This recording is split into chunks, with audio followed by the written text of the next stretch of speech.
এই যে সাম্য মর্যাদা এসবের কথা বলি, কিন্তু আমি একটু উপরে থাকতে চাই, একটু প্রিভিলেজ থাকতে চাই। ছোট্ট ছোট্ট বিষয়, আপনি এলিভেটরের জন্য দাঁড়িয়েছেন লিফটের মধ্যে, কিন্তু আমি চাইবো আমি আগে উঠে যাব, আমি একটু পোশাক আশাকে ভালো, আমি একটু বড় পদ। আর কিছু মানুষ আছে খুব ভক্তি করছে আমাকে, এত ভক্তি, এত নমনীয়।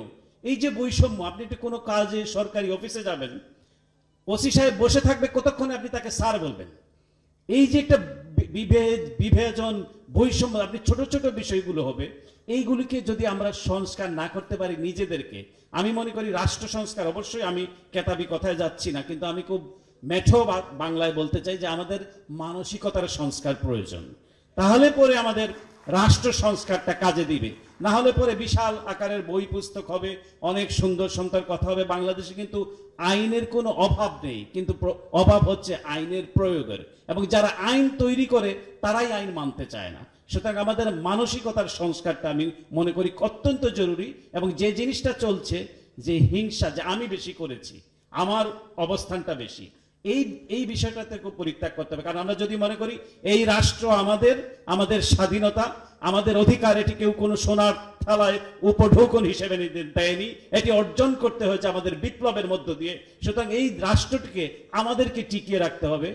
এই কারণেই আমাদেরকে সকলের প্রতি সহনশীল হতে হবে। আমরা পরমতকে মোটেই মানতে চাই না। আমরা মুখে বলি হ্যাঁ আমরা সমালোচনায় বিশ্বাস করি, মুক্ত মত, কিন্তু আপনি দেখুন না আমার সমালোচনা করে যে আমি আপনাকে ঘায়েল করার জন্য হেন কোনো চেষ্টা নাই, আমি সেটা করব।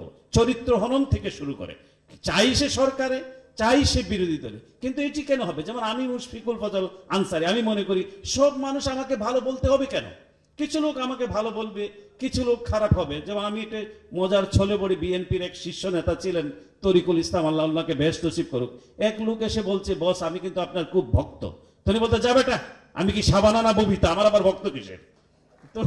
তো বিষয়টা হলো এই যে আমরা সবার কাছে ভালো থাকতে চাই, সবার কাছে প্রিয় থাকতে চাই, আবার একটু হিপোক্রেসিও করতে চাই। তো এই জিনিসটা বাংলাদেশে চলে না, আজকের বাংলাদেশে, আজকের বাস্তবতায়। যাই হোক, শ্বাস যেটি হচ্ছে সংস্কারের কথা বললাম। তৃতীয় যেটি হচ্ছে নির্বাচন।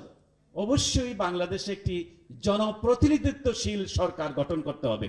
যে আকাঙ্ক্ষা মানুষ ধারণ করেছে, যে আকাঙ্ক্ষাকে লোড করে নিয়েছে বিগত ফ্যাসিস্ট সরকার, সেই আকাঙ্ক্ষার বাস্তবায়ন বাংলাদেশে হতে হবে। বাংলাদেশ যাতে মানুষ যাতে তার প্রতিনিধি, তার পবিত্র আমানত দিয়ে নির্বাচন করতে পারে, সেটি কিন্তু মানুষের সবচেয়ে বড় আকাঙ্ক্ষা। এবং সেই আকাঙ্ক্ষার বাস্তবায়ন বাংলাদেশে হতেই হবে, এটির কোনো বিকল্প নাই। কিন্তু ইলেকশন পর্যন্ত যাওয়া পর্যন্ত যে প্রথা এবং প্রতিষ্ঠানগুলো ধুমড়ে মুছে একাকার করে দিয়েছে, সেগুলো আমাদেরকে অবশ্যই ঠিক করতে হবে। তারপরে আমাদের নির্বাচনের দিকে যে বাংলাদেশে একটি নির্বাচিত সরকার প্রতিষ্ঠিত হতে হবে, মানুষের আকাঙ্ক্ষার বাস্তবায়ন এভাবেই হবে। নিশ্চয়ই আমাদের বক্তারা তাদের বক্তব্য এগুলি তুলে ধরবেন। আমি আমার কথা শুনবার জন্য আপনাদেরকে অসংখ্য ধন্যবাদ। নাসরুম মিনাল্লাহি ওয়া ফাতহুন কারীম।